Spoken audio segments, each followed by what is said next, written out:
नमस्कार दोस्तों, break exam में आप सभी का स्वागत है। आज के वीडियो का हमारा महत्वपूर्ण टॉपिक है विश्व पर्यावरण दिवस 2025। तो यह आपके आने वाले परीक्षाओं के दृष्टिकोण से बहुत ही ज़्यादा इम्पोर्टेंट है। अभी हाल ही में 5 जून को विश्व पर्यावरण दिवस मनाया गया। तो आइए देखते हैं इसके बारे में विस्तार से। उसके बाद हम 10 MCQ क्वेश्चन देखेंगे जो आपके आने वाले परीक्षाओं में पूछे जाएंगे। तो चलिए देखते हैं। विश्व पर्यावरण दिवस ये हाल ही में अभी आयोजित किया गया है। तो 5 जून 2025 को इसको मनाया गया है। 5 जून को मेज़बान देश कौन सा था? तो दक्षिण कोरिया इसमें मेज़बान देश था। इसकी थीम क्या थी? तो प्लास्टिक प्रदूषण को हराना, यानी कि बीट प्लास्टिक पॉल्यूशन, यह इसकी इस वर्ष की थीम थी। उसके बाद इसका स्थापना कब हुआ था? तो 1972 में इसकी स्थापना हुई थी। कौन से सम्मेलन में? तो स्टॉकहोम सम्मेलन में संयुक्त राष्ट्र महासभा द्वारा जो आयोजित किया गया था। इसका कार्यान्वयन संस्था कौन है? तो संयुक्त राष्ट्र पर्यावरण कार्यक्रम यानी कि यूनेप है इसकी कार्यान्वयन संस्था। और इसका पहली बार आयोजन कब हुआ था? तो 1973 में इसका पहली बार आयोजन हुआ था। याद रखिएगा, 1973 में पहली बार इसको आयोजित किया गया था।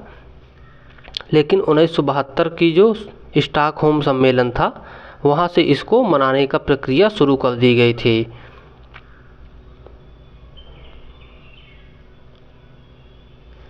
थीम की व्याख्या क्या है देखते हैं। तो उद्देश्य क्या था इसका?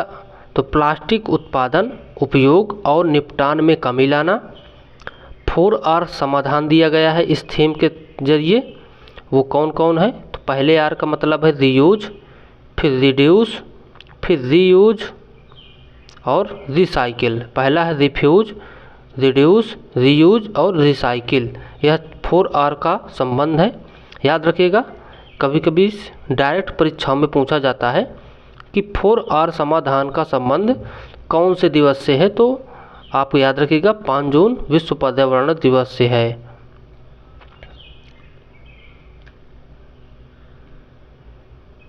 आगे देख लेते हैं भारत में पहले और कार्यक्रम। तो भारत में कौन कौन से पहले और कार्यक्रम किया गया है? तो एक पेड़ माँ के नाम अभियान शुरू किया गया है मोदी जी द्वारा। उद्देश्य इसका क्या है? तो माताओं के नाम पर पौधरोपण कर श्रद्धांजलि देना। शुभारंभ इसका 5 जून 2024 को प्रधानमंत्री मोदी जी द्वारा किया गया है। विश्व रिकॉर्ड इसमें बना है 22 सितंबर 2024 को जैसलमेर में 1 घंटे में 5 लाख पौधे लगाने का विश्व रिकॉर्ड बना है, देख सकते हैं। आगे देख लेते हैं अरावली ग्रीन वॉल प्रोजेक्ट। ये भी भारत द्वारा शुरू की गई एक परियोजना है। प्रेरणा स्रोत कहाँ से यानी कि इसको प्रेरणा ली गई है? तो अफ्रीका की ग्रेट ग्रीन वॉल परियोजना से इसको प्रेरणा ली गई है। लंबाई चौड़ाई इसकी कितनी है? तो 1400 किलोमीटर लंबी है। 5 किलोमीटर चौड़ी हरित पट्टी है। राज्य इसमें कौन कौन शामिल है? तो हरियाणा, राजस्थान, गुजरात, दिल्ली, इसमें 4 राज्य शामिल है, ये भी याद रखिएगा। उसके बाद इसका लाभ क्या है? तो भूमि क्षरण और मरुस्थलीकरण को रोकना। उसके बाद धूल नियंत्रण भी यह। उसके बाद कार्बन अवशोषण, जैव विविधता संवर्धन, वन्य जीव आवास सुरक्षा, इन सभी लाभों के लिए इसको शुरू किया गया है। चलिए आगे देख लेते हैं भारत में प्लास्टिक प्रदूषण की स्थिति। तो प्रतिवर्ष अपशिष्ट कितना निकलता है? तो 9.3 मिलियन टन। वैश्विक हिस्सेदारी में 20% हिस्सा रखता है लगभग भारत। और सिंगल यूज प्लास्टिक में भारत 43% हिस्सा रखता है। पुनर्चक्रण दर कितनी है?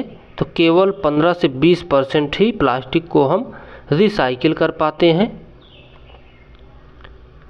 प्रति व्यक्ति खपत कितनी है? तो 11 किलोग्राम प्लास्टिक प्रति व्यक्ति खपत है, यानी कि एक वर्ष में एक व्यक्ति अपने जीवन काल में एक वर्ष में 11 किलोग्राम प्लास्टिक खपत करता है।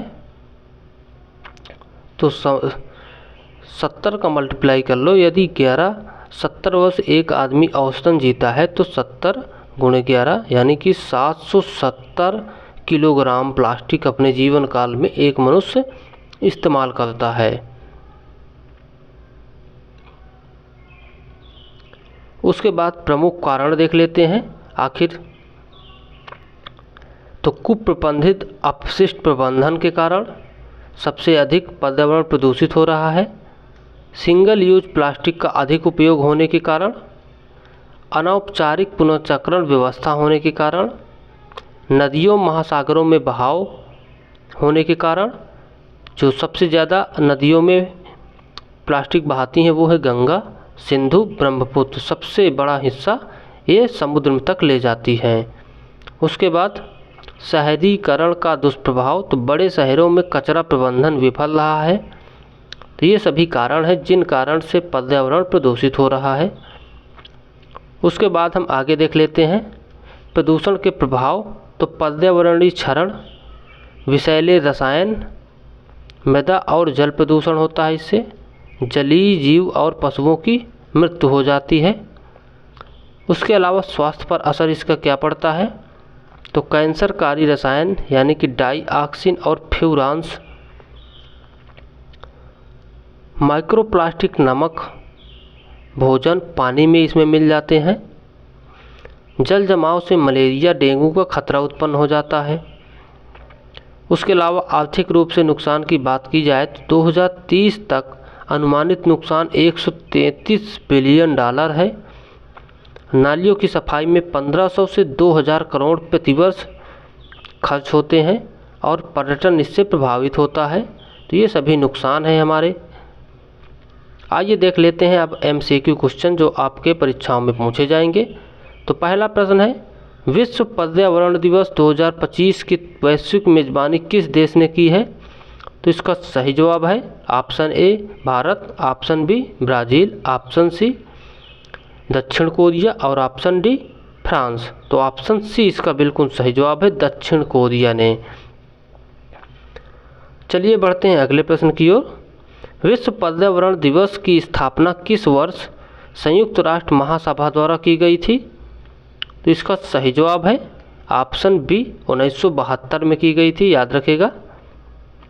और 1973 से फिर लगातार इसको मनाना शुरू कर दिया गया था। अगला प्रश्न है, विश्व पर्यावरण दिवस 2025 की थीम क्या थी? Option A only one earth, option B go green, option C restore our earth, option D plastic प्रदूषण को हराना। तो ऑप्शन डी इसका बिल्कुल सही जवाब है, प्लास्टिक पॉल्यूशन को हराना। चलिए आगे देख लेते हैं, एक पेड़ माँ के नाम अभियान का उद्देश्य क्या है? तो इसका सही आंसर क्या है, आप इसी से अंदाज़ा लगा सकते हैं, माताओं के नाम पर एक पेड़ लगाना। ऑप्शन बी इसका बिल्कुल सही जवाब है।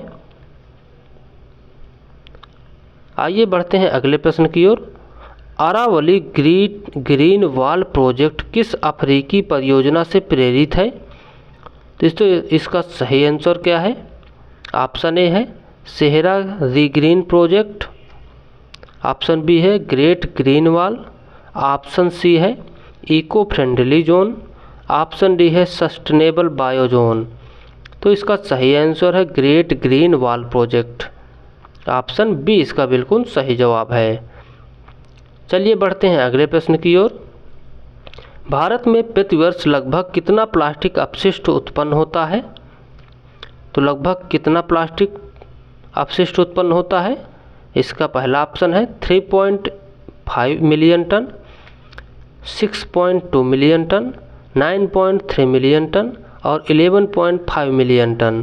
तो ऑप्शन सी इसका बिल्कुल सही जवाब है 9.3 मिलियन टन। चलिए बढ़ते हैं अगले प्रश्न की ओर। भारत की कौन सी 3 प्रमुख नदियां 90% प्लास्टिक अपशिष्ट महासागरों में ले जाती हैं? तो इसका सही जवाब है गंगा, सिंधु, ब्रह्मपुत्र। ऑप्शन बी इसका बिल्कुल सही जवाब है। चलिए बढ़ते हैं अगले प्रश्न की ओर। अगला प्रश्न है, भारत में औसतन प्रति व्यक्ति प्लास्टिक खपत कितनी है? तो औसतन लगभग कितना प्लास्टिक खपत है भारत में? तो 11 किलोग्राम। ऑप्शन सी इसका बिल्कुल सही जवाब है, 11 किलोग्राम। चलिए बढ़ते हैं अगले प्रश्न की ओर। भारत के किस संगठन ने desertification and land degradation Atlas प्रकाशित किया है? तो किस संगठन ने इसको प्रकाशित किया है? तो ऑप्शन बी इसरो ने। याद रखिएगा, इसरो ने यह मैप प्रकाशित किया है। चलिए बढ़ते हैं अंतिम प्रश्न की ओर। यह प्रश्न आपके लिए रहेगा। प्लास्टिक अपशिष्ट के जलने से कौन से हानिकारक रसायन निकलते हैं? आप इसको कमेंट में जवाब दीजिएगा।